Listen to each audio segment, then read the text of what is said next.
Eu tenho certeza de que você está em busca de duas coisas. Presta atenção nessa frase. Conforto e segurança para você e sua família através de um trabalho que remunere você melhor. É ou não é verdade? Eu estou em busca disso. Tenho certeza de que você também está em busca disso. A dúvida é como fazer isso. Eu vou apresentar para você hoje uma pessoa que conseguiu fazer isso, dar essa virada e ensina muita gente a como fazer isso. E o autor dessa frase que eu acabei de dizer para você. Estou aqui com Thiago Feitosa. Legal, obrigado, Cavalique. Obrigado pelo convite, é uma alegria estar aqui. Espero poder contribuir e contar como é que a gente faz isso, né, para buscar segurança e conforto. Obrigado. O Thiago é professor de mercado financeiro. Sim, exato. E o Thiago, gente, ele começou lá na adolescência, depois você vai contar um pouquinho mais da sua história. Ele começou como ajudante dos pais na feira. Hoje, ele é o cara que ensina as pessoas que nos ensinam a cuidar do nosso dinheiro. Olha, se isso não é uma virada na carreira, eu não sei o que é. E o Thiago, desculpa a indiscrição, mas você tem 80 mil alunos. Sim, 80 mil alunos estudando através da nossa plataforma. Estudando através da plataforma. Não leva a mal o que eu vou dizer, mas se cada um pingar R$1 na sua conta, isso dá 80 mil reais por mês. É uma conta fácil de fazer. Não precisa dizer o valor, isso é para você e para o leão do imposto de renda. Mas com certeza você deu uma virada na sua vida. Sim. Conta para nós, antes de a gente entrar nas nossas 6 dicas para dar uma virada profissional. Você que está aí insatisfeito com o seu trabalho, quer dar uma virada, não precisa trocar de trabalho, pode ser dentro da sua empresa, está patinando na empresa, não sobe na empresa, ou quer trocar mesmo, quer ser seu próprio patrão, quer mudar a sua vida, mudar a sua carreira, hoje vai ser uma aula. Você não pode perder, fica até o fim com a gente. Então, primeira pergunta, Thiago, como é que você fez isso? Como é que você deu essa virada na sua vida? De ajudante na feira dos seus pais como adolescente, a professor daqueles que nos ensinam a cuidar do nosso dinheiro. Legal. Bom, mais uma vez, obrigado pelo convite. É uma alegria estar aqui.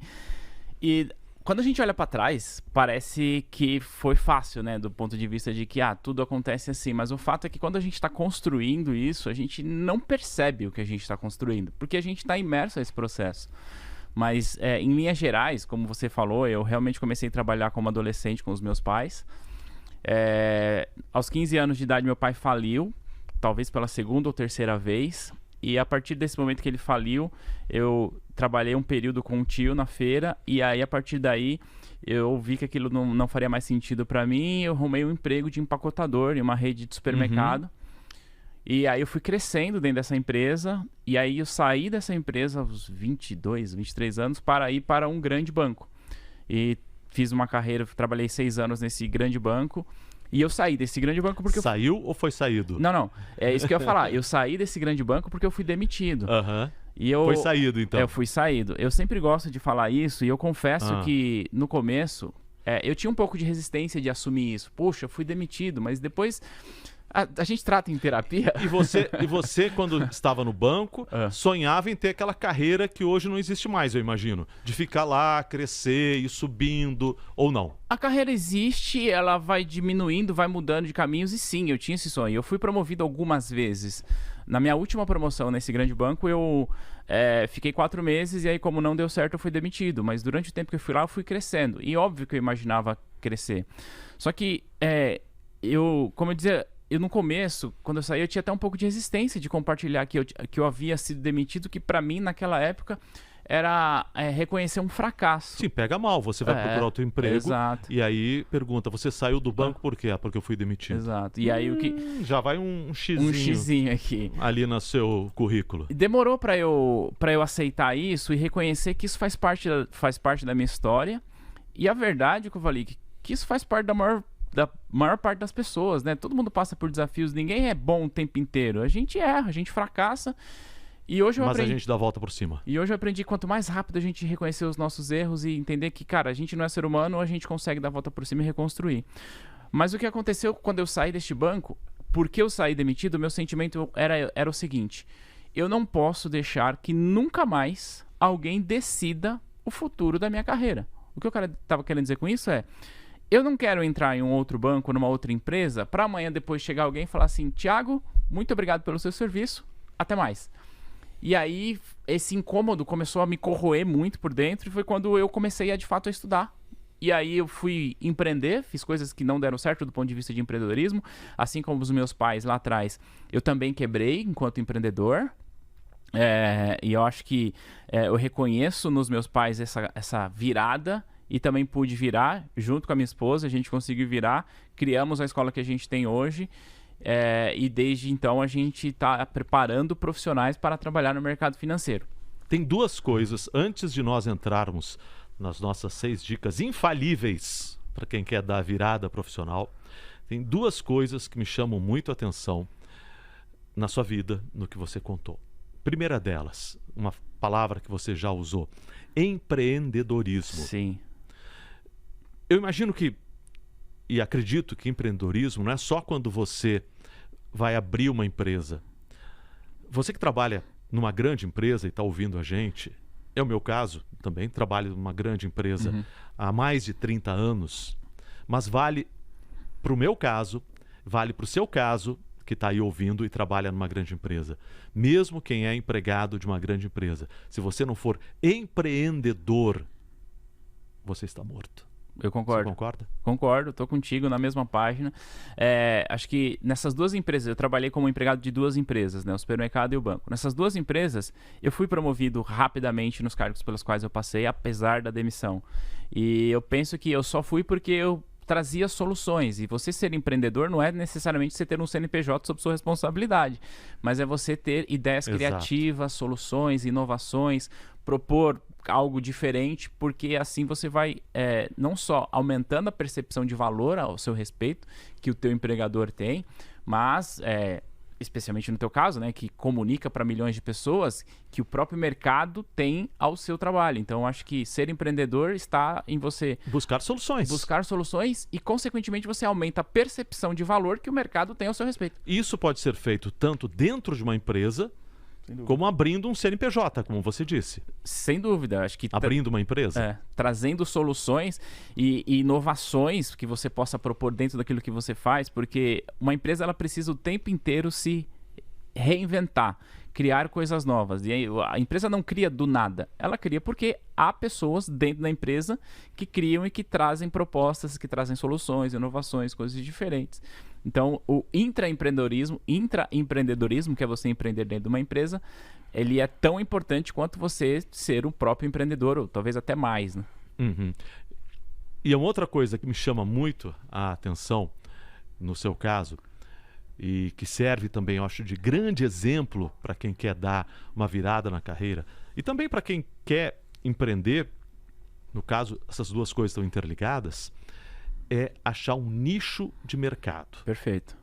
Tanto dentro de uma empresa, ou seja, buscar algo que está faltando, e mesmo que esse nicho seja pequeno, ou fora da empresa. No seu caso, só para dar um exemplo, gente, você que está ouvindo a gente, o Thiago, ele é basicamente um professor, educador financeiro, e tem educador dos educadores financeiros, e ele podia ser um dos tantos educadores que tem por aí, gente que fica dando dica, ou na internet, ou tem alunos, ou dá curso dizendo como investir, como não investir. Tem milhares de pessoas, algumas com enorme sucesso, outras sem sucesso, algumas ganharam milhões, outras têm meia dúzia de seguidores, vários graus de sucesso.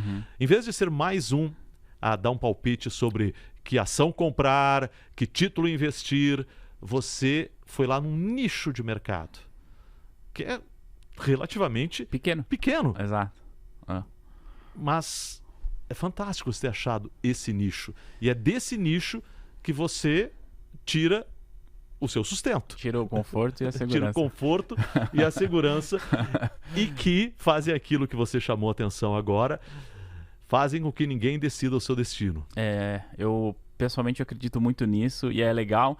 E tudo isso, sim, eu concordo com a ideia de que a gente precisa achar um nicho, e muitas das vezes a nossa história vai mostrando pra gente qual caminho a gente deve trilhar. Por que que eu digo isso? Porque hoje o que eu faço essencialmente é preparar profissionais, ou seja, qualificação profissional para o mercado financeiro. Em linhas gerais é isso. E eu faço isso porque lá atrás, quando eu trabalhava naquele grande banco, eu precisei dessa qualificação profissional. E era difícil achar? Era absolutamente difícil. Tudo bem, o tempo era outro, era diferente. Então, eu precisei dessa qualificação profissional e aí eu percebi o quanto que o mercado tinha esse caminho. E quando eu saí, obviamente, já falei aqui, quando eu saí, eu não saí com essa ideia, até porque eu fui saído, eu pude retomar isso. Então, até graças à minha esposa que falou, olha, você sabe fazer isso, vamos fazer. Ela insistiu, eu brinco que ela acreditava mais nesse projeto do que eu mesmo, porque ela me acompanhou durante toda essa trajetória. E aí, dentro do mercado financeiro, que a gente está inserido em um pequeno pedaço do mercado financeiro, que é fazer essa qualificação profissional. Então, encontrar um nicho com o qual você se identifica, com o qual você sabe fazer bem, seja ele qual for, é extremamente importante. E muitas das vezes o teu próprio repertório pode sinalizar o caminho que você pode seguir. Uhum. E grandes ideias surgem exatamente de a gente estar de olhos abertos para as necessidades que muitas vezes a gente tem. Exato. Exato. Isso nasceu comigo dessa forma. Como eu falei, eu precisei dessa qualificação no passado e hoje eu tenho a felicidade aí de estar do lado de cá ajudando muitos profissionais que estão chegando no mercado ou aqueles que querem se especializar. Então tá, vamos lá para as nossas 6 dicas infalíveis para dar uma virada profissional. E você, Thiago, vai explicar para a gente. Legal. Primeira dica é: estabilidade não existe. Concordo muito com essa frase. Mas podemos trabalhar com mais segurança. Exato. Hoje em dia é raro ter uma pessoa há 30 anos numa empresa. Da minha geração ainda tem. Mas o pessoal de 30 anos não se imagina, 25, 30 anos, não se imagina a vida toda trabalhando numa empresa. A não ser o pessoal, os concurseiros, né? Sim. Esses vão lá fazer um concurso público exatamente em busca disso, de estabilidade. Agora, tirando isso, acabou a estabilidade. Não existe mais. Eu estou vendo aqui, para você que está nos ouvindo aqui, eu estou falando, o Thiago está balançando a cabeça. Então eu vou dizer, acabou a estabilidade. Aí ele balançou, sim, acabou. Não existe mais. Ele balançou para o outro lado, não, isso não existe mais. Mas nesse mundo que muda tanto, de pessoas que não querem ficar nas empresas, de pessoas que não querem que aquelas pessoas muitas vezes fiquem muito tempo nas empresas. Como é que a gente busca essa segurança que, no fundo, como você disse lá no começo, é o que a gente quer? Legal, eu gosto muito de falar sobre essa ideia da estabilidade, porque ele é um ideal buscado por muitas pessoas, né? Até como você citou, muitas pessoas procuram a carreira pública porque enxergam na carreira pública a possibilidade de ter uma estabilidade maior do que se comparado com a iniciativa privada. E isso é verdade, a carreira pública tem uma estabilidade maior, mas o fato é que ainda assim a gente não pode dizer que ela é uma carreira imune a qualquer tipo de risco, porque coisas que fogem do nosso controle podem acontecer. E cada vez que passa, dado o avanço da tecnologia, inovação, novas empresas, startups nascendo o tempo inteiro e que consomem o mercado de outro, essa estabilidade ela se torna cada vez menor. Mesmo porque talvez a empresa mesmo não vai existir daqui, sei lá, 10 anos. Exato. Ninguém tem certeza de que as empresas que estão nascendo hoje estarão funcionando daqui a pouco. Aliás, a probabilidade, ela conta contrário, né? Porque a maior parte das empresas não sobrevive há 5 anos, né? Então, a estabilidade de fato ela não existe. Em alguns lugares nós vamos encontrar sendo ela mais perceptível e menos, mas o que eu costumo dizer é que, independente disso, buscar esta segurança está relacionado com você se tornar indemitível. Como assim? Como é que faz? Qual é a receita? Se tornar indemitível é você continuar no seu processo de qualificação independente daquilo que a tua empresa te exija, do que o teu momento te exija. Porque quanto mais raro você é em termos de qualificação, em termos de conhecimento, sim, você pode ser demitido a qualquer momento.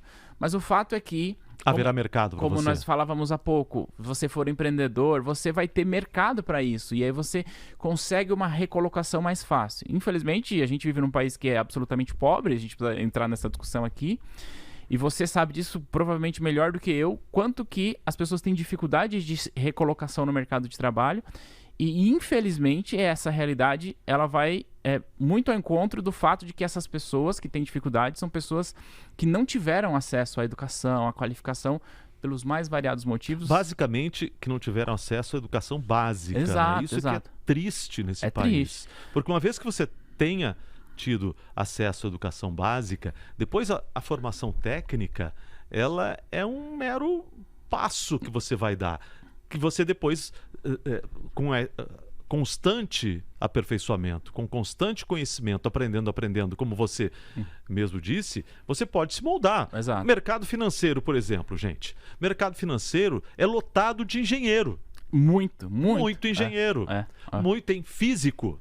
Bastante. Químico. Pessoal que faz engenharia química tá no mercado financeiro. Tá na Faria Lima. Por quê? Porque sabe fazer as contas. Exato. Tá na Faria Lima, ganhando dinheiro.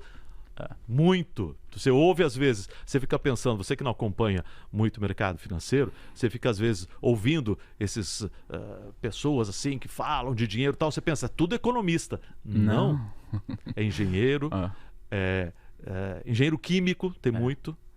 Muita gente da área de exatas. Muita gente da área de exatas. Mas não somente, né? A gente tem também gente de outras áreas fazendo carreira no mercado financeiro. Sim, de todas as áreas. Eu só estou dando um exemplo de como a pessoa teve lá a educação básica, ela teve, sei lá, ela foi para a faculdade de engenharia sonhando, quem sabe, em construir um prédio. Exato. E lá pelas tantas, ela vai parar no mercado financeiro. Por quê? Porque ela tem essa qualificação. E ela vai trabalhar numa área completamente diferente daquela que talvez aos 16 anos de idade ela tivesse sonhado. O que me fez, nessa conversa me fez lembrar inclusive de um dos podcasts que você fez aqui com a Daiane, que ela falava sobre a oportunidade de ter aparecido para ela para ser comentarista. E eu achei interessante, porque ela disse assim, olha, não era o que eu estava esperando, mas a oportunidade apareceu. Apareceu porque você bem pontuou para ela, que ela sempre se comunicou muito bem. Exato. Então, ser indemitível é isso que me faz resumir essa história, né? Ainda que você passe por desafios na sua vida profissional, porque você vai passar, todos nós passamos, o fato é que você tem condições de sair do outro lado mais fortalecido, porque o mercado enxerga esse valor em você. Então você estar sempre em busca de uma nova qualificação, de um novo conhecimento. Então, basicamente a busca de conhecimento e o aperfeiçoamento. Isso é ser indemissível. Eu penso que sim. Você estar sempre em busca do próximo passo em termos de conhecimento. O que eu posso agregar? E isso independente daquilo que você faça hoje. Porque às vezes a pessoa fala assim, mas eu não vou estudar isso porque eu não uso isso na minha empresa. Não, mas isso está errado. Você precisa estudar isso para que talvez você possa usar isso na sua empresa e ainda que você não use, pode ser que você use em outro lugar. A educação, o conhecimento, ninguém nunca vai te tirar. Ele é seu. Busque-o independente daquilo que te peça e aí você não vai conseguir estabilidade. Mas você tende a ter uma previsibilidade maior nas suas decisões. E uma coisa, meter minha colher aqui na sua lição maravilhosa aqui sobre como ser indemissível. Tem uma coisa que eu aprendi, é que criatividade não é aquilo que as pessoas pensam. Você não cria, tirando o Leonardo da Vinci, acho que não houve nunca um ser humano que criou alguma coisa do nada. Criatividade é você pegar peças de conhecimento que já existem e sintetizar esse conhecimento numa coisa nova, ou num produto, ou numa ideia, ou num processo para fabricar esse produto. Então, quanto mais peças de conhecimento você tiver na sua cabeça ou na sua equipe, ou seja, diferentes pessoas trazendo peças de conhecimento, maior vai ser a sua criatividade. E no mundo de tanta inovação, isso é fundamental. Então você precisa ter essas peças para que elas em algum momento se juntem e essa síntese aconteça. Precisa ter repertório. Repertório? Essa é uma palavra fantástica. Você precisa ter repertório de ideias. E aí vou puxar, desculpe ter interrompido, mas é que eu acho essa palavra fantástica. Você precisa ter repertório de ideias e repertório de palavras. Sim, concordo. Para poder expressar suas ideias. Porque uma das coisas que você precisa ter é se comunicar bem.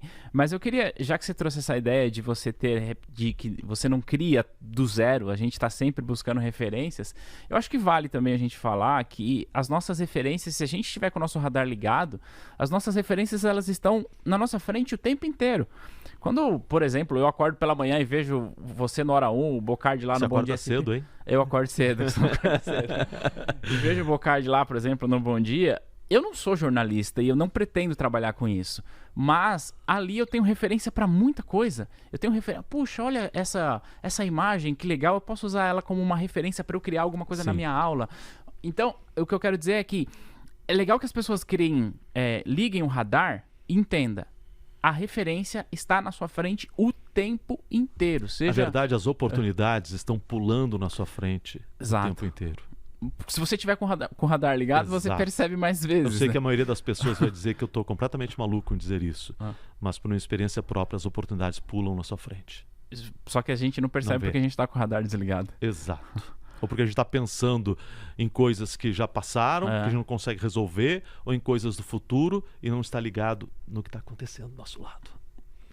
Mas vamos lá. Segunda dica infalível para dar uma virada profissional. Os pilares de uma carreira: dinheiro, relacionamento e emocional. Explica isso pra gente, por favor. Bom, uma carreira ela só vai se desenvolver se você conseguir criar boas relações. Por outro lado, você também precisa ter o equilíbrio emocional, né? Você abriu esse programa citando uma frase que eu gosto de falar, que a gente não quer dinheiro, a gente quer saúde e segurança para nossa família e para a gente. E o dinheiro é o meio para isso. Só que o fato é que muitas das vezes as pessoas elas se prendem à necessidade de estar a uma empresa da qual não está fazendo bem para si, pela necessidade de ter o dinheiro. E aí nisso você tem um problema financeiro e emocional. Só que se você não está bem emocionalmente, você não vai conseguir produzir coisas novas ao ponto de você sair dessa armadilha pela qual você acabou entrando involuntariamente, é verdade. Então esse controle emocional com uma boa gestão financeira te dá mais paz para tomar uma decisão de eventualmente seguir na empresa, mudar de emprego, ou algo nesse sentido. Peraí, deixa eu ver se eu entendi. Você quer dizer que para ganhar dinheiro você não precisa pensar em dinheiro? Preferencialmente não. Preferencialmente não. Obviamente que o dinheiro é muito bem-vindo, todo mundo trabalha por dinheiro, a gente tá fazendo isso, eu não gosto de romantizar as coisas.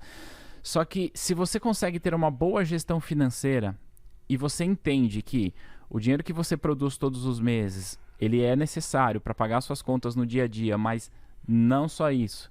Na medida do possível, que aí eu sempre gosto de frisar, infelizmente não é todo mundo que tem essa condição, mas na medida do possível, se você puder pensar que o seu amanhã será diferente de hoje, o que eu quero dizer com isso? Se na medida do possível você puder guardar parte do seu dinheiro com segurança para pensar com mais calma lá na frente, você consegue tomar decisões melhores. É triste o número de pessoas que se mantêm presas a um emprego que não lhes faz bem, mas ela precisa daquele dinheiro no final do mês para poder sobreviver. E como é que ela sai desse corner? Primeiro, se autoconhecer e se precisar buscar ajuda profissional, por favor, faça isso. Mas eu penso que nenhum emprego é digno da tua saúde. Ajuda profissional? Ajuda profissional emocional. Primeira coisa, terapia emocional. Um psicólogo. Um psicólogo, algum profissional que possa te ajudar, um profissional sério.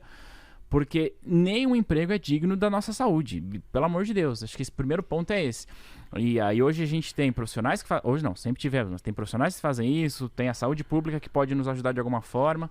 Mas se você não conseguir resolver essa questão emocional, você não vai conseguir sair da armadilha que você entrou involuntariamente. Eu não estou dizendo que ninguém fez isso sabendo, mas por falta de recurso, por falta de conhecimento, você não consegue sair dessa armadilha. Então, primeira coisa é cuidar das suas emoções. Ponto final. Se você consegue ter um equilíbrio emocional para tomar melhor as suas decisões, ainda que a sua situação financeira não esteja tão favorável, mas se você tem uma boa rede de relacionamentos, que é um dos pilares que nós falávamos, isso pode ajudar você a fazer uma transição de carreira mais segura. E quando a gente fala transição de carreira, é respirar novos ares, buscar novas oportunidades, que como falava, a oportunidade está aí o tempo inteiro.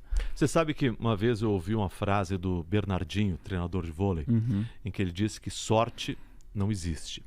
Sorte é a mistura de preparação com oportunidade. Eu espero que o Bernardinho esteja ouvindo a gente, assim como ouvi a palestra dele, e eu espero trazê-lo um dia aqui também, mas eu acho que dá para acrescentar algumas coisas nessa equação. Sorte é preparação, oportunidade E faltam duas coisas que são essenciais, o que você acabou de falar. Inteligência emocional Sim. e networking. Sim, isso é extremamente importante. Agora, a inteligência emocional, você mencionou, é uma coisa absolutamente essencial para o nosso sucesso.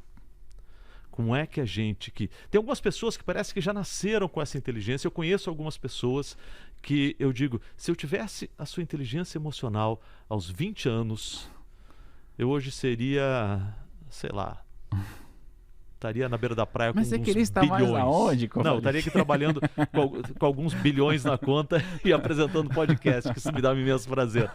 Mas como é que a gente aprende a ter inteligência emocional? Bom, isso é uma habilidade que você pode se desenvolver mesmo buscando orientações profissionais e tudo mais. Mas o que eu penso a respeito disso eu não sou profissional da área da saúde, então eu tento permear nisso com bastante respeito. Mas à medida que você vai tomando pancada da vida, porque você toma, a maneira como você reage a essas pancadas lhe diz muito sobre como você tem inteligência emocional. Isso faz toda a diferença dentro de uma empresa. Total. Só que às vezes, dentro de uma empresa, quem trabalha em empresa e está nos ouvindo sabe disso, é essa reação que vai fazer a diferença entre você ser promovido ou não. Sim. É essa reação que vai fazer a diferença entre você ser demitido ou não. Sim, concordo. E quanto mais você vai andando, né, na esteira da vida, na esteira da jornada profissional, você vai tendo motivos para criar o seu repertório emocional e saber como que você lida em cada uma das situações.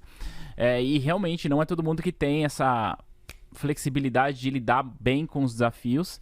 E aí o processo de autoconhecimento, acho que ele é muito importante. Não, reflita sobre o que aconteceu. Puxa, hoje aconteceu isso. Sei lá, o meu chefe gritou comigo. Infelizmente isso acontece. O seu chefe gritou com você, como é que você reagiu com isso? Em primeiro lugar, ele não deveria ter gritado, mas já que ele gritou, você não tem controle sobre isso, como é que você reagiu? E aí, o problema se dá, Kovalik, na minha leitura, é que a maior parte das pessoas, elas querem medir o comportamento do outro. Ah, mas ele não deveria ter feito isso. E eu concordo que ele não deveria ter feito isso. Só que nós não temos nenhum controle sobre o que a outra pessoa faz. A gente só tem controle sobre o que a gente faz. Sim. Então, a pergunta que você deve fazer é, como eu reagi a esse comportamento, esse rompante do meu chefe? E se reagiu mal, aprender com isso e não fazer da próxima vez. Porque o Saber problema como não é reagir. do chefe. O chefe ele vai continuar sendo grosseiro, gritando, ok, mas se você lida com isso emocionalmente bem e você aprende com isso, você tem inclusive condições de falar, chefe, muito obrigado, mas eu não mereço trabalhar com uma pessoa como você. Claro, não precisa falar desse jeito. Tá? Eu estou em busca de uma nova oportunidade, enfim, porque você se conhece. Agora se você, porque o meu chefe é ruim, ele gritou comigo e eu chorei, tá, realmente isso acontece, repito. Não deveria acontecer. Mas nós não temos nenhum controle sobre o que a outra pessoa faz. A gente só tem controle sobre as nossas reações. Então tenta se conhecer, entender como que você reage a esses desafios e o que você pode aprender consigo mesmo em relação a esse seu próprio comportamento em relação a esses seus desafios. Isso vai criando uma casca emocional que na minha leitura é importante para os desafios que eles acontecerão. E networking. Networking também tem a ver com inteligência emocional. Totalmente. Porque você, ao ter inteligência emocional, você consegue atrair as pessoas para o seu lado. Totalmente. A pessoa que tem reações descabidas, que é grosseira, ela afasta as pessoas. Nesse nosso exemplo aqui hipotético que eu trouxe, Exato. o chefe que gritou com a pessoa aqui nesse nosso exemplo hipotético é alguém que não consegue construir relações que não sejam relações de gente que só estou aqui perto dele porque ele é chefe. Na hora que ele não for mais, ele não me interessa mais porque ele é uma pessoa grosseira. Agora, se você tem habilidade emocional, você consegue atrair pessoas para perto de si que podem valorizar as suas habilidades profissionais e, portanto, podem ajudar você no seu desenvolvimento e crescimento de carreira. Você sabe que esse fim de semana eu participei de um churrasco e tem uma amiga nossa, minha mulher, com filhos na mesma escola, e ela, não vou dar o nome aqui, mas ela é uma economista muito famosa, e ela usou a seguinte frase: o seu sucesso profissional depende de quem você conhece. Sim, concordo plenamente. Isso ajuda muito. Isso ajuda muito. Por outro lado, isso cria também uma certa barreira, né? Cria? Não, total. E ela estava falando exatamente no sentido de criar barreira. Não no sentido positivo da coisa, mas no sentido negativo da coisa. Lamentavelmente é assim. Essa é a verdade. Isso cria uma barreira. E o que a gente faz diante disso? Isso criou uma barreira. Eu mesmo, como você falou no programa, nasci na periferia, então eu não tive acesso a essas pessoas que poderiam me ajudar.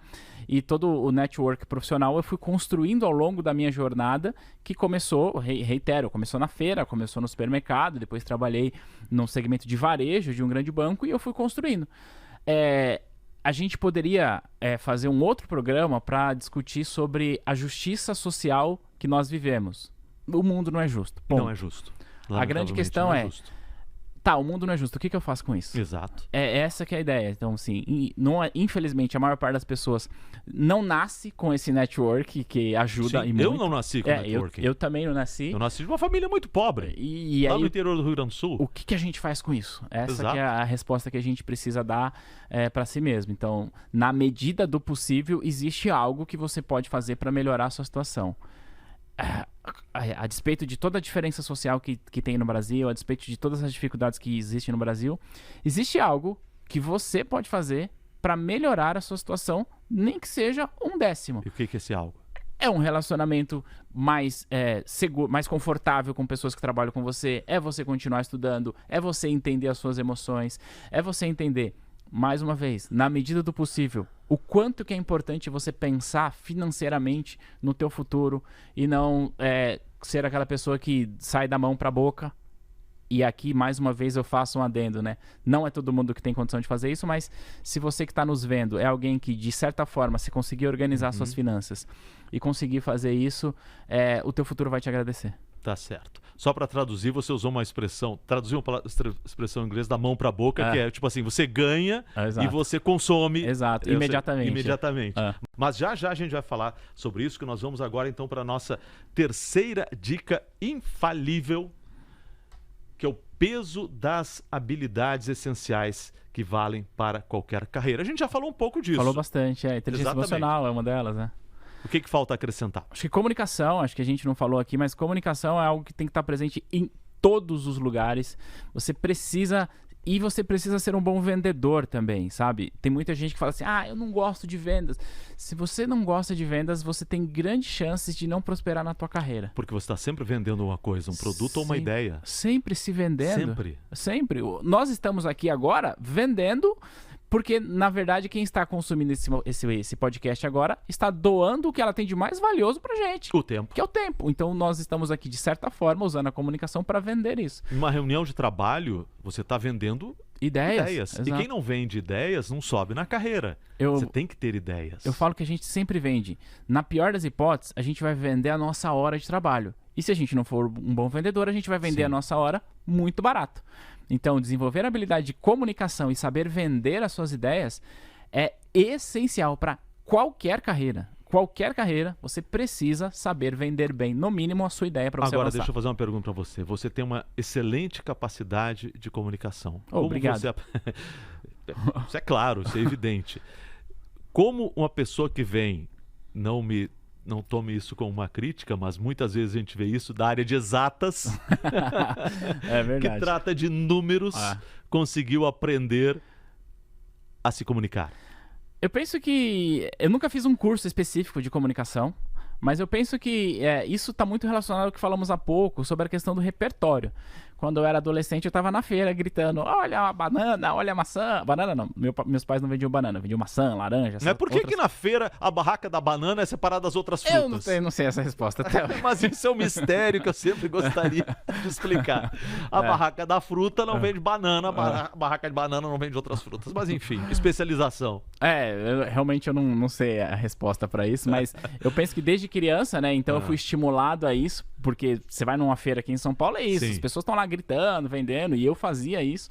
E hoje eu reconheço que isso ajudou a mim dentro desse processo, mesmo que intuitivamente. E eu acho que tudo isso está muito relacionado a você estar, mais uma vez, sempre em busca de repertório. Sempre como é que você obtém repertório? Não, a palavra que eu ia dizer é sempre em busca de referência. Mas eu ia levar para repertório. Sempre em busca de referência para buscar o seu repertório. O que eu quero dizer com isso? A minha referência na área de comunicação, mais uma vez, é qualquer pessoa. é você que está se comunicando, faz isso muito bem, os demais jornalistas, enfim, eu tô assistindo um jogo de futebol, coisa que eu gosto, eu tô prestando atenção no como que o narrador fala, porque isso para mim é importante, não é porque eu quero ser o narrador, mas existe uma skill que a gente pode adquirir. Então, primeiro, referência, e segundo, repertório. Repertório é fazendo, não tem jeito. Eu tenho presença pública na internet, produzo vídeos para a internet, e quando eu olho os meus primeiros vídeos que subiram para a internet há 8 anos, eu olho para eles e eu falo, meu Deus, quem que é essa pessoa? Definitivamente não é a mesma pessoa. Mas o repertório e essa habilidade de se falar com mais clareza vem com o tempo. Só que só vem fazendo, não tem outro jeito. Não dá pra gente ter teoria. Claro, ter técnica te ajuda, mas se você tiver técnica e não tiver a prática, não vai adiantar. É a história das 10 mil horas de voo. Exato. Não? Um piloto só comanda um avião depois de 10 mil horas de voo. Mas ele é um excelente piloto, dá pra comandar com 5 mil. Não dá. Não dá. Ele tem que fechar 10 mil horas de voo e aí ele passa a comandar um avião. Ou seja, você repete, faz lá pelas tantas. Você faz praticamente no modo automático. Tenho certeza que você está respondendo as perguntas muito... Você está pensando, sim, mas pensando automaticamente. São coisas que vêm... Você não sabe nem de onde. A gente vai criando uma linha de raciocínio e sai falando. Exatamente. Com o tempo você vai ficando melhor naquilo que você faz. No começo não é tão bom como você falou, às vezes. Você fala mal, mas o importante é não desistir. É chegar nas 10 mil horas de voo. Você citou um exemplo seu familiar no dia de ontem. Ontem eu estava conversando com meu sobrinho que gosta muito de futebol e ele tá jogando futebol o tempo inteiro e ele disse que vai começar a fazer peneira. Eu disse para ele assim ontem, você vai fazer peneira e você não vai passar. Você não vai passar na primeira, na segunda, na terceira. Não vai passar, já tem isso em mente. Ele me olhou assustado, mas eu falei, o importante é você não desistir. Continua fazendo, vai fazendo. Se você continuar, pode ser que uma hora venha. Mas o que eu quis dizer com isso, o que eu quero dizer com isso, por que eu trouxe isso? Que eu estava tentando colocar na cabeça dele que sim, a vida é feita de muito mais desafios, muito mais erros do que acerto. Ele é uma criança e difícil de entender isso ainda. Mas que você só vai ficar bom naquilo que você se propõe fazer se você não desistir e continuar a fazer. Quando eu olho para os primeiros vídeos que eu produzi, eu tenho vergonha deles. Mas ao mesmo tempo que eu tenho vergonha, eu tenho muito orgulho. Porque foi isso que me trouxe até aqui. Então a minha história, a minha jornada construiu o que eu estou fazendo aqui hoje. O que eu estou fazendo aqui hoje me construirá para o futuro. Então eu acho que referência e repertório, eu acho que é a resposta para isso. Fantástica essa frase. Obrigado. Adorei essa frase. Eu também gostei, nunca tinha falado assim. É isso. Isso é repertório. Você que está nos ouvindo, isso é repertório. E isso que é a capacidade de comunicar. A gente, quando adquire essa capacidade, depois das 10 mil horas de voo e depois de muita leitura, de prestar atenção. Eu gosto muito de prestar atenção em filme, para saber, porque nós jornalistas somos contadores de história. Então, eu quando vejo um filme ou leio um livro, eu, Roberto Kovalik, procuro ver não apenas a história, mas como o autor está contando aquela história. Qual a primeira frase do livro, aquela que me faz seguir até o fim do livro? Qual o enredo do livro? Como é que ele coloca assim? Então, quando a gente lê um livro, principalmente romance, é importante ler romance para desenvolver isso que você falou, que é o nosso repertório de palavras, de ideias. É muito importante isso. Mas é importante também a gente ver um filme, por mais bobo às vezes que seja. Eu tenho uma filha de 9 anos, eu vejo filme infantil... Mas ainda assim tem referência. Tem uma referência, tem um roteiro. E você, como é que esse filme faz uma criança de 9 anos prestar atenção e eu como pai nem sempre consigo? Alguma coisa esse filme tem para me ensinar sobre técnica de comunicação. Então quem quer aprender também a se comunicar, presta atenção, leia. Leia é importante. Cada vez mais a gente lê menos, né? Dado o advento das tecnologias, vídeos curtos, mas a leitura é fundamental, assim, para você... Primeiro que quando a gente fala de comunicação, sim, a gente precisa se comunicar com a fala, mas a gente não se comunica só com a fala, né? É bom lembrar, a gente precisa escrever, a gente precisa ler um bom texto. Às vezes as pessoas têm dificuldade de interpretar texto. E você que se relaciona com clientes, por exemplo, dependendo da maneira como você escreve uma mensagem de WhatsApp, esse cliente já pode criar uma impressão absolutamente negativa ao seu respeito, ou o contrário. Se no teu primeiro contato com um cliente, com alguém que você se comunica bem, coloca bem as suas ideias naquele pequeno trecho de mensagem ali, de uma mensagem de texto, você já pode criar uma percepção ao seu respeito. Sim. Mesmo porque as pessoas vão julgar você pela primeira impressão. É ruim? É ruim. Não deveria ser assim? Não deveria ser Mas assim. é assim. Mas é assim. É a regra do jogo. Essa é a realidade. E aí, voltando para a questão da inteligência emocional, né? A gente não tem nenhum controle sobre como a outra pessoa vai se comportar. Exato. Ponto. Mas a gente tem controle sobre como a gente se comporta. Então, dado que eu sei que as pessoas me julgam pela primeira aparência, pela primeira impressão, dado que eu sei que as pessoas vão me julgar quando eu estou abrindo essa porta de relacionamento, o meu papel é o que eu posso fazer de melhor para tentar causar uma boa primeira impressão. Ponto. E isso está relacionado, para algumas pessoas, com o jeito que escreve. E você vai escrever bem quanto mais você lê. Exatamente isso. Tem o Dale Carnegie, que escreveu um livro muito famoso. Hoje em dia... ele virou clichê, mais ou menos. Virou clichê, exatamente. Mas tem... Mas é bom o livro. Ele tem um livro, Como Fazer Amigos e... Influenciar pessoas. Influenciar pessoas, exatamente. Que é um clássico. E virou exatamente. Foi tão vendido o livro que virou clichê. E ele fez uma pesquisa lá no instituto dele, nos Estados Unidos, o Instituto Carnegie, e... De cabeça, eu não sabia que a gente ia falar disso, mas de cabeça eu não lembro exatamente o percentual, mas ele fez um estudo com engenheiros. Isso em 1920 e bolinha, há um século pelo menos. E a conclusão foi que os engenheiros de sucesso não eram os melhores engenheiros, não eram os que sabiam fazer o cálculo melhor, eram os que tinham essas habilidades. Principalmente a habilidade de comunicação. Sim. Você vai ser um profissional de sucesso se você conseguir comunicar bem as suas ideias. Mesmo que você seja engenheiro. Desculpe os engenheiros que nos acompanham, mas a ideia é essa. Mesmo que você seja um engenheiro, mesmo que você seja um médico, mesmo que você seja um padre, seja lá o que for, você só vai ser um bom profissional se você se comunicar bem. Exato. Vamos então à nossa próxima dica para dar uma virada profissional. Falamos aqui do peso das habilidades essenciais e essa você vai ter que me explicar. Você é uma marca. Eu gosto de resumir isso, Kovalik, com uma frase que eu digo com muita frequência. Sua carreira é maior do que o seu emprego. Ponto. O que eu quero dizer com isso? É isso? O que eu quero dizer com isso? É óbvio que a gente precisa e deve reconhecer e valorizar o emprego que a gente tem, porque é dali que a gente tira o nosso sustento e é dali que a gente traz segurança e conforto pra gente. Por outro lado, a gente precisa entender que a gente precisa fazer a gestão da nossa carreira e não a gestão do nosso emprego. Em outras palavras, como que eu, enquanto profissional, sou enxergado? Primeiro, pelas pessoas que trabalham comigo. Segundo, por pessoas que não trabalham comigo, mas que de alguma forma entendem daquilo que eu faço. Então, isso está muito relacionado com a maneira como a gente se porta nas redes sociais. Isso é extremamente importante. Isso está relacionado com a maneira como a gente se relaciona com pessoas que possuem um extraprofissional, um relacionamento extraprofissional. Porque, mais uma vez, isso fortalece o nosso aprendizado. Eu conto a história de um chefe que eu tive, que uma vez ele me corrigiu e eu nunca esqueci disso, eu achei muito legal. Em uma dada situação, ele disse assim pra mim... Não, eu disse pra ele, chefe, eu quero ir porque quem não é visto não é lembrado. Você já deve ter ouvido essa frase, né? E aí ele me corrigiu e falou, não, calma, não é assim. Não é quem não é visto é lembrado. Importa mais como você é visto do que ser visto, propriamente dito. E aí ele me trouxe uma situação na mesa, comparou dois profissionais que trabalhavam com a gente e falou, tem o fulaninho aqui e o Beltrano. Se você tiver um projeto pra você tocar, qual dos dois você vai chamar? E eu falei, o Beltrano. Ele falou assim, tá vendo? Esse fulaninho, todo mundo conhece. Ele tá em todos os lugares. Nas festas, ele é sempre o primeiro a chegar. E, que bom, a gente pode ir pras festas corporativas.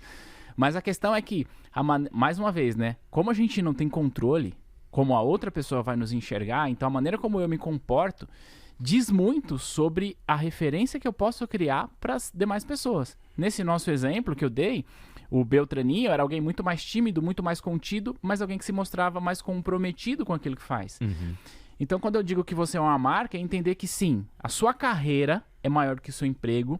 E isso não significa que você deva desprezar o teu emprego, pelo contrário, mas que você deve, enquanto estar no teu emprego, entender que você está no teu emprego, dando para aquela empresa aquilo que você tem de mais precioso, que é o teu tempo. Portanto, valorize isso. E ainda que você em algum momento se encontre numa situação que você fala, puxa, mas eu não estou satisfeito nessa empresa, que pode acontecer, e acontece. Ok, você não vai por isso chutar a empresa, reconheça, valorize, mas se você está buscando uma qualificação, se você está melhorando, você consegue fazer uma transição segura. Porque para você que está nos vendo, tão importante quanto você fazer uma transição de carreira, é você fazer uma transição de carreira segura. O que eu quero dizer com isso? O que eu quero dizer com isso? Por onde você passar, você precisa deixar as portas abertas. Sim. Ponto. Porque você não sabe o dia de amanhã. E se você deixa as portas abertas, mesmo que você seja demitido, como é o meu caso, como foi o meu caso, você pode ter sido demitido e deixar as portas abertas. Como que você faz isso? Com os relacionamentos que você criou. Se você não foi demitido por justa causa, enfim, que acontece, mas as pessoas entendem que um momento ruim na sua carreira não define quem você é. Um desafio que você passou não define o profissional que você é. Então, se você consegue construir isso, entendendo que você é uma marca e que as pessoas precisam enxergá-lo como tal, e, mais uma vez, você não controla como as pessoas te enxergam, você controla como você se mostra. E isso está relacionado com tudo, com mídias sociais, com relacionamento, como eu me comporto no almoço da empresa, no happy hour, tudo. Não beba no happy hour da empresa, nem no almoço. Preferencialmente não, mas se for Acho muito... melhor não. Preferencialmente não, mas se for muito, muito, muito irresistível para você, é uma dose e fim, sabe? Exatamente. Mas preferencialmente não. Acho que tem lugar Você sabe adequado que para tem isso. um amigo meu que é diplomata, que ele vai para todos esses eventos em que tem comida, tem caviar, tem camarão, tem lagosta. Ele janta antes de ir. É melhor. Isso, ele excelente. janta antes de ir, por um simples motivo, porque aquela conversa decisiva que pode selar a paz ou a guerra não pode acontecer quando ele está com camarão na boca. Excelente, excelente ensinamento. Jante Imagina. antes de ir pro jantar. Ele janta, tem camarão, tem caviar, Exato. tem foie gras, o fígado do pato, o vinho, tudo. Mas aí quando o sujeito se aproxima para decidir, vai ter paz ou vai ter guerra? Imagina se ele está com um camarão na boca. Faz todo sentido. Faz todo sentido. É um bom ensinamento isso. Agora, a propósito disso que você falou, de deixar para trás sempre uma boa imagem, eu lembrei de uma frase que eu vi uma vez. Nunca queime uma ponte. Sim. Você não sabe quantas vezes você vai precisar passar por lá. Concordo plenamente. Nunca queime uma ponte. Você pode construir novas pontes. Às vezes pontes melhores, mais robustas. Mas dado que nós falávamos aqui que a estabilidade não existe, eu torço para que você não precise usar as pontes do passado. Mas se você as deixou construído, você tem mais segurança para que, se isso aqui não der certo, eu posso recorrer àquilo que eu construí. Porque, mais uma vez, cada dia que você sai de casa para trabalhar, você está construindo algo no teu repertório. E você precisa reconhecer que... E aí eu brinco que... Eu brinco falando a verdade, né? Se tudo der certo na nossa vida, eu espero que dê... A gente vai trabalhar por baixo 40 anos. Por baixo, assim, durante a nossa vida. Gente, não é em um mês que a gente vai resolver a nossa carreira. Mas nesse um mês a gente tem um tijolinho ali, ó, de tudo isso que a gente está construindo. Cada tijolo conta. Exato. E você destrói, às vezes, todo o muro, toda a construção. Exato. Uma besteira que você faz. Lembra que você está construindo. A sua carreira é uma construção de longo prazo e que a cada dia é um tijolinho. Não o destrua. Mas entenda que ninguém mora num tijolinho. Você mora numa casa. Você só precisa daquele tijolinho ali por dia. Então vá construindo sua reputação. Exato. Vá construindo a sua imagem. Isso basicamente não é criar uma imagem que seja falsa. Não. Não. Né? Não, justamente o contrário. Porque uma imagem falsa não se sustenta. Eu lido com muitos profissionais que estão em processo seletivo, querendo entrar, e as pessoas me dizem assim, como eu devo me comportar na entrevista? Eu digo, você deve se comportar como você é. Porque se você cria um personagem, você até pode passar na entrevista. Mas como é que você vai sustentar isso depois? Você não consegue ficar dentro do personagem, como Exato. dizem os atores, o tempo todo. Não tem condições. Então, assim, é tentar, mais uma vez, entender, se autoconhecer, entender aquilo que você tem de bom, seus pontos fracos, e entender que ninguém vive em um personagem, a não ser quando está em cena, mas não é sustentável a longo prazo. Então, quanto melhor você for, mais natural você for, mas pensando que você tem a responsabilidade de como as pessoas te enxergam, isso pode te ajudar a, mesmo que você crie novas pontes, sempre ter pontos ali para você usar se for necessário.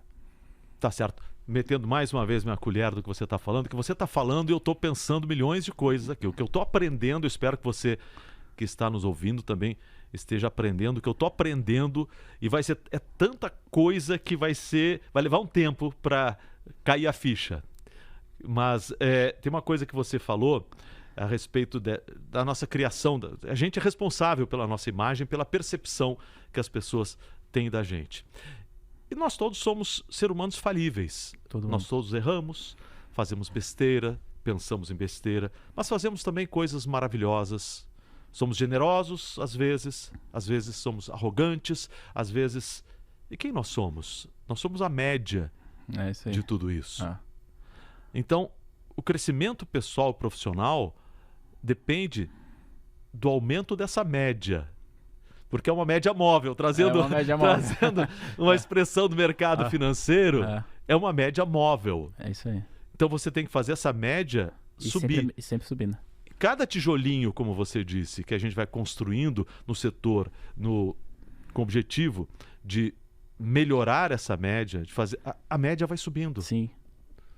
Né? O mercado financeiro diz que o preço puxa a média puxa o preço. É isso aí. Gente, depois isso é meio complexo de explicar, mas tem o preço das coisas e tem a média de preço. Exato. Né? É isso. E quanto mais o preço vai subindo, mais a média sobe. A gente aprendeu na época que a Covid estava mais ensinou forte. Muito sobre média móvel. Sobre média móvel. E o mercado financeiro usa muito então o número de casos ia subindo e às vezes a média estava paradinha. E às vezes, aí com o passar dos dias, a média ia aumentando. Voltando, refazendo toda a frase. Às vezes o número de casos estava subindo, mas a média estava paradinha. Só que lá pelas tantas a média subia. Então, se a gente quer melhorar a nossa média daquilo que a gente verdadeiramente a gente tem que insistir em fazer coisas boas, que um dia a média sobe. Sim, eu concordo com tudo que você disse. Eu só acrescentaria uma coisa, se me permite. Pois não. Você falou que sim, a gente faz coisas boas, a gente erra. E eu acho que o que faz a gente crescer é a gente reconhecer que a gente erra, porque a gente erra. Reconhecer o que a gente erra e aprender com o nosso erro. Uma das coisas que eu disse aqui no começo da nossa conversa é que lá atrás eu tinha dificuldade de dizer, olha, eu fui demitido. Não, cara, a demissão foi a melhor coisa que aconteceu pra minha vida. Então, sim, a gente vai acertar, sim, a gente vai errar, sim, a gente tem que comemorar com as coisas boas que a gente faz, sim. Mas isso não significa que a gente tem de fechar os olhos para as coisas erradas que a gente faz, pelos nossos erros. A gente precisa refletir muito sobre os nossos erros para que a gente não os cometa mais, mas a gente vai continuar errando. Tiago, a gente já está 51 minutos conversando. Que bom. Mas tem 2 pontos que a gente precisa tratar. Vamos lá, Vamos lá, penúltimo ponto. Vamos ver aqui. Educação financeira traz estabilidade e direito de escolha.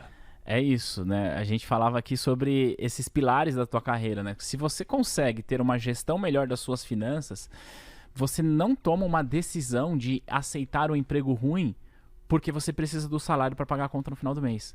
E aí, mais uma vez, né? Eu sei que já falei isso muito. A gente sabe que essa é a realidade da maior parte das pessoas. Sim. Mas você que está nos vendo, se você está nos vendo, eu suponho que você tem uma condição diferente da maior parte dos brasileiros. Porque você está com uma internet, com um computador, com um celular, sei lá o que. Minimamente você tem acesso à comunicação. E quando você consegue gerir melhor as suas finanças, você tem mais tranquilidade para você tomar uma decisão. Primeiro porque é insuportável você ter que trabalhar com o telefone de cobrança te ligando. Isso é insuportável. Isso leva loucura. E eu já passei por isso. Como eu falei pra você, a gente quebrou quando O cobrador ligava todo dia? Não chegava nesse nível, dia mas... sim, dia não. É insuportável. Você não consegue tomar boas decisões diante disso. Mas, ainda que... Não tem ninguém me ligando, mas se eu não trabalhar esse mês, eu não tenho dinheiro do aluguel do mês que vem. O que é uma realidade de muitas pessoas. Se você consegue, de alguma forma, ter uma gestão financeira que diz pra você o seguinte, olha, se tudo der errado, você não vai pra debaixo da ponte. Isso torna você menos vulnerável e você menos sujeito a aceitar propostas Indecorosas. Eu uso um termo melhor aqui. Eu ia usar um outro termo, mas seria muito pesado. Mas é isso, proposta indecorosa não tem nenhum aspecto.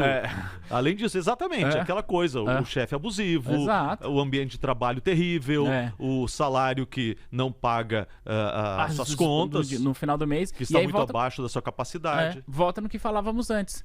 Você entra numa armadilha, porque você precisa ficar nesse emprego que você não gosta, que o chefe te trata mal, mas você precisa porque você tem que pagar a conta. Mas porque você não gosta, você acorda todo dia, é um martírio, aí você vai para aquela empresa que você não gosta, aí você fica doente emocionalmente, cai na armadilha que você se colocou involuntariamente e você só vai conseguir fazer isso se autoconhecendo, agora, Thiago, cuidando das finanças. Deixa eu te contar uma coisa eu tenho uma bronca muito grande com esses educadores financeiros, pessoal que dá aula e dá dica na internet, que é o seguinte: se você for ouvir os caras, a lição normalmente é: corte um pedaço do seu orçamento, poupe e invista. Mas como você mesmo disse, essa não é uma realidade para a maioria das pessoas. Não é. E mesmo classe média, nem sempre é uma realidade. Digamos, vamos pegar um salário classe média, né? 5 mil reais. Que já é um salário alto pro Brasil. Ok, vamos pegar até... Mas 5 mil reais. Vamos pegar 5 mil reais, ok? O sujeito tem 2 filhos, o casal tá ali, ganha 5 mil reais. 2 filhos, vão pra escola, tem que pagar aluguel, tem que pagar... Como é que você corta pra economizar e investir? A conta não fecha. A conta não fecha. Concordo. E aí, faz o quê?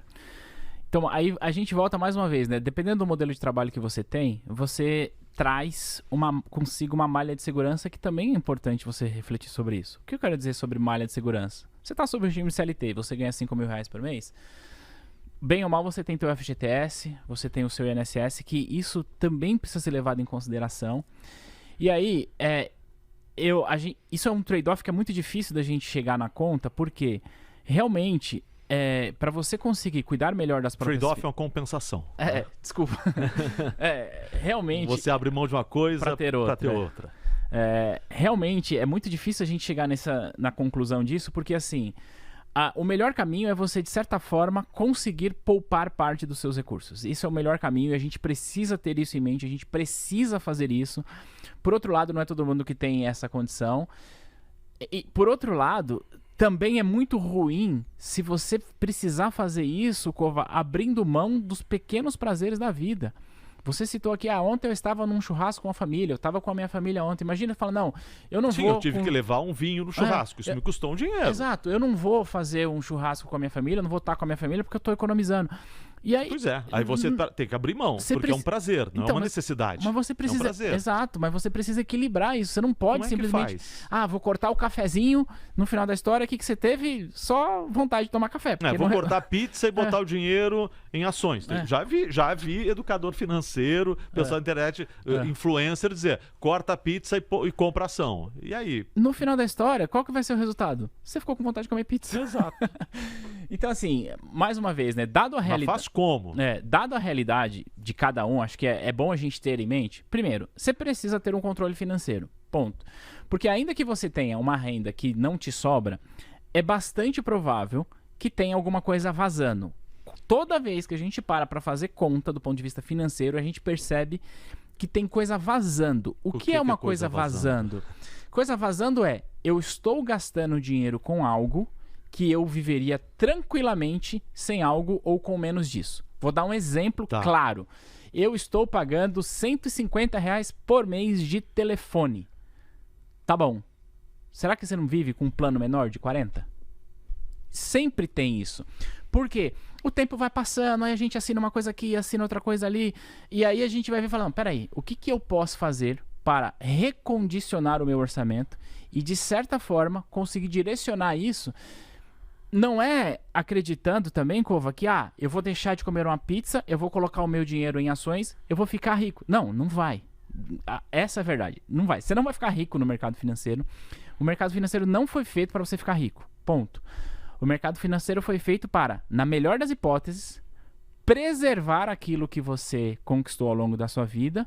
E depois de preservar, e quando eu digo preservar, é preservar inclusive da inflação, que é importante. E depois que você conseguiu preservar, ele vai ter um potencial de aumentar um pouco aquilo que você conquistou com o teu trabalho. Então, o resumo da ópera é, você vai precisar fazer essa reengenharia financeira e ver aonde que tem vazamento, porque na maior parte das vezes tem. Sempre que você pega uma pessoa, Mas tem vazamento. sempre tem vazamento. Ah, eu tô, mais uma vez, né, usando o telefone como exemplo. Ah, mas porque meu plano é de não sei quanto giga. Tá, mas você tem Wi-Fi em casa e você tem Wi-Fi no trabalho. Você realmente precisa de um plano de não sei quanto giga? E veja... Aí faz como? Bota numa planilha... Uma planilha de custos fixos. E aí, indo para a prática, né? Você precisa separar o que são os seus custos fixos e o que são os seus custos variáveis. Essa é a primeira coisa. Depois que você separa os seus custos fixos, que todo mundo tem, e os seus custos variáveis, você volta em cada um deles e a pergunta que você faz é, desses custos fixos que eu tenho, quais deles são obrigatórios e quais deles são opcionais? Isso já vai te dar um norteamento importante. Por quê? O que é um custo fixo que eu tenho? E aí o G1 vai ficar bravo comigo, mas... o que é um custo fixo que eu tenho? Por exemplo, assinatura de streaming. O que é obrigatório? Eu realmente preciso ter 5 streaming diferentes? Do ponto de vista de educação financeira, essa conta Não, só guardo do G1. Guardo do G1, aí tudo bem. Você tem essa informação preciosa aqui que a gente está dando. Então, para que os 5? Só o do G1 tá resolvido. Exato, assim. Então, o que eu quero dizer é isso. Hoje em dia tem tanta oferta disso. Então, eu realmente... Porque isso é um custo fixo, mas é um custo opcional. E aí, mais uma vez, né? Falando do próprio G1, tem 1 milhão de conteúdos que você vive gratuitamente. Então, o primeiro ponto é isso. Custo fixo. Só tá, o pessoal tá lembrando aqui, ó. G1 é grátis. Oi? O G1 é grátis. Então, exato. O próprio G1 é grátis. Então, isso que você tá consumindo aqui é gratuito. Tá vendo, ó. Então, em vez de você pagar aquele monte de conteúdo que você não usa, vamos lá, refazendo a frase. Você fica com G1, que é grátis. Boa, pronto. Tá resolvido o problema. E você tem conteúdos como esse aqui que a gente tá vendo. Acho que o espírito da história é esse, né? Você precisa entender o que é fixo, o que é variável, o que é obrigatório, o que é opcional. E ainda dentro dos obrigatórios, o que eu consigo, de certa forma, remodelar? Você vai conseguir perceber onde que, eventualmente, você tem um vazamento financeiro. Posso falar só mais uma coisa sobre isso? Claro. Quando você resolve poupar dinheiro, você precisa ter em mente uma coisa. Você não vai ficar rico com isso. Você tem que buscar segurança. Esqueça aquela ideia de que, olha, eu vou tirar aqui R$100 por mês do meu salário, eu vou pôr na bolsa, eu vou pôr numa criptomoeda, não sei. Esquece tudo isso. Esquece. Isso não existe. Você precisa procurar investimentos conservadores. Que são? Investimentos conservadores são títulos públicos pós-fixados, emitidos pelo próprio governo. No popular Tesouro Direto. Você vai lá... Um adendo. Dentro do Tesouro Direto, um título chamado Tesouro Selic. Por que esse título Tesouro Selic? Porque o Tesouro Selic, ele acompanha a variação da taxa de juros Selic, que é a referência de juros do nosso mercado. Os outros títulos, eles também têm a segurança do próprio governo, porém, eles são títulos que eles sofrem uma coisa que a gente chama de marcação a mercado. Em resumo, eles podem oferecer... Eles flutuam. Eles têm a flutuação de preço, portanto, pode oferecer uma rentabilidade negativa. E você vai procurar títulos de grandes bancos pós-fixados. Ponto. Isso é segurança. Qualquer coisa fora disso vai te apresentar um risco que é muito maior do que aquilo que você deveria aceitar no começo da sua vida de investidor. Depois eu vou te chamar para uma outra vez para a gente discutir aqueles caras que oferecem por contrato 10% ao mês. Não. Aí é cilada, Bino. Pula fora, né? Pula fora. Não existe. Como a gente diz muito no mercado financeiro, já que você usou muitos termos, não existe almoço de graça. Exatamente. Cuidado. Não, eu gosto de uma outra que diz assim, ó. Se o almoço for de graça, o prato principal é você. Exato. Provavelmente é isso que vai acontecer. Provavelmente o prato principal é você. Vamos lá, para a nossa sexta e última dica sensacional, infalível, para uma virada profissional. Essa eu não entendi. Você vai ter que me explicar muito bem. O seu propósito não precisa estar no trabalho. Bom, vamos lá. Você falou uma coisa no começo dessa nossa conversa sobre a ideia de você encontrar um nicho, né? Quando a gente fala de encontrar um nicho, me parece muito mais alinhado com encontrar aquilo que eu faço bem. Mas quando eu digo que o seu propósito ele não precisa estar no trabalho, é porque assim, a gente não se dá conta disso, mas mais cedo ou mais tarde, por melhor que seja a sua condição, por melhor que seja o teu emprego, por melhor que seja tudo isso, mais cedo ou mais tarde, você não vai estar mais fazendo o que você faz hoje. Você é um jornalista absolutamente conhecido, cresci te vendo e para mim é uma alegria imensa estar aqui, mas mais Obrigado. cedo ou mais tarde você não estará aí. Seja porque você resolveu se aposentar, seja porque você resolveu... E porque a idade chega para todo Porque a idade mundo. chega, então a gente precisa ter em mente isso. E quando eu falo isso, é porque eu conheci muitas pessoas que trabalhavam comigo no banco e que foram crescendo e que se aposentaram e que chegaram um dia, acordaram e falaram, eita, e agora? Pra onde eu vou?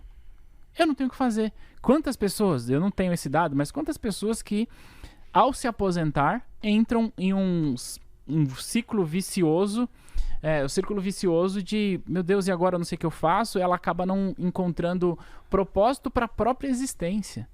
E aí, durante a construção da nossa jornada profissional, penso eu que a gente tem de estar sempre em busca de pegar o nosso repertório profissional e entender como que eu aplicaria isso na minha vida, independente da minha carreira. O que eu quero dizer com isso?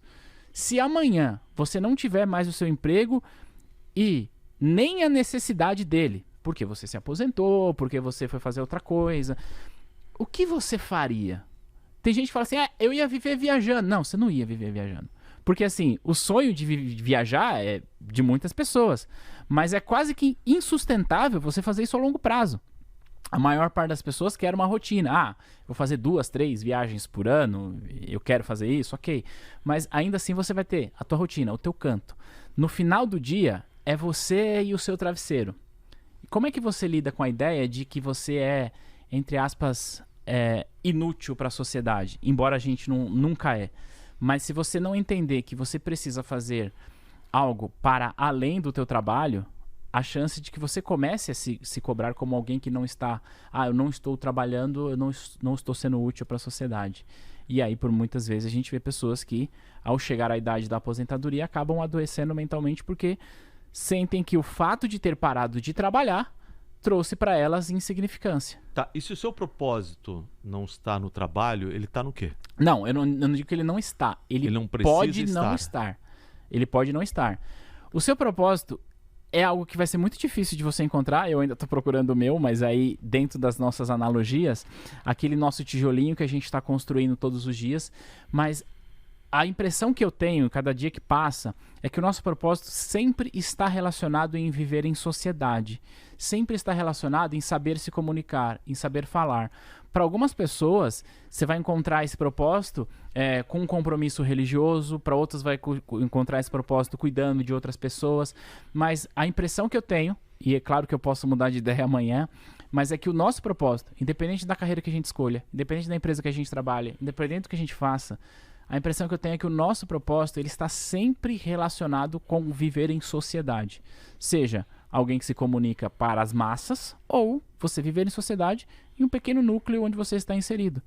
Porque se você se vê, como muitas pessoas se veem, com idade avançada, mas que não consegue, dado a sua idade avançada, estar em sociedade, e aí o que acontece muito, Cova, é aqueles pais idosos que se sentem culpados porque para eles agora eles são pesos para os filhos que estão vivendo a vida. Porque os filhos estão vivendo em sociedade. E os idosos precisam também viver em sociedade. Na minha leitura, e mais uma vez, eu posso mudar de ideia amanhã. Então, se o teu trabalho permite com que você se relacione com pessoas, crie network e vai criando essa relação social, essa malha social, eu penso que você tem mais chance de, ao sair da empresa, ao se aposentar, ao pendurar as chuteiras, continuar construindo essa malha social através de outros meios. Que aí, sei lá, uma academia, uma igreja, aquilo que te faz bem. Mas na minha leitura, aquilo que te faz bem te faz crescer se você estiver envolto da construção de uma malha social.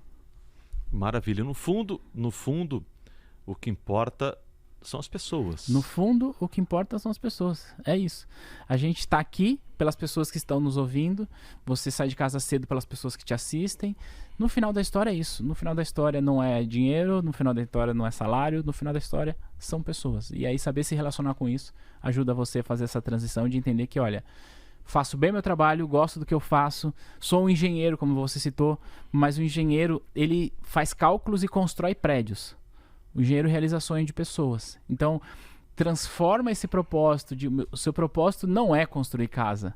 O seu propósito é realizar o sonho de alguém que vai viver ali. E acho que se a gente conseguir traduzir isso para pessoas no final da história, a gente tem mais chance de lidar bem com o momento de pendurar chuteira ou com o momento de qualquer outra E vai coisa. ser muito mais fácil vender a casa. E vai ser muito mais fácil vender a casa. Tá certo. Thiago, muito obrigado Eu que por agradeço. ter participado do nosso podcast. Eu acho que a gente teve lições maravilhosas.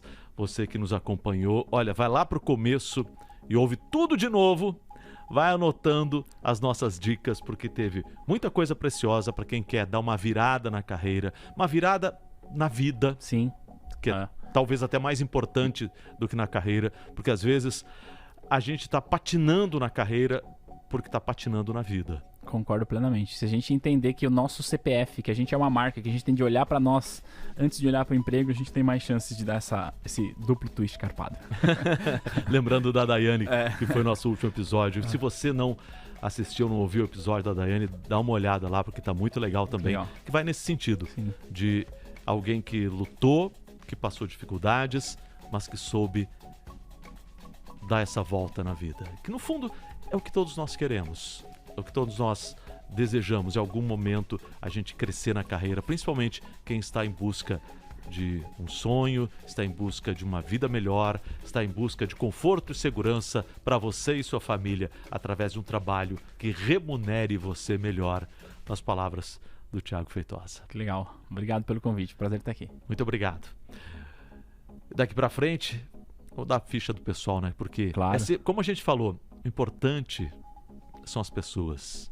Então vamos dar o nome das pessoas que estão ao meu lado e ao lado de toda a turma do G1, trazendo essas dicas tão importantes. Daqui para frente tem a apresentação e roteiro do Roberto Kovalik. Desta vez teve o roteiro do Flávio Coelho. Ele que fez todo esse roteiro. Coordenação de vídeo de Mariana Mendicelli, produção de Flávio Coelho e Paula Paiva Paulo, operação de estúdio e áudio de Giacomo Vocchio e Rafael Leal, coordenação de design Guilherme Gomes, direção de arte Gabs e motion graphics Verônica Medeiros. Muito obrigado, gente, pela companhia. Até o próximo episódio de Daqui pra Frente.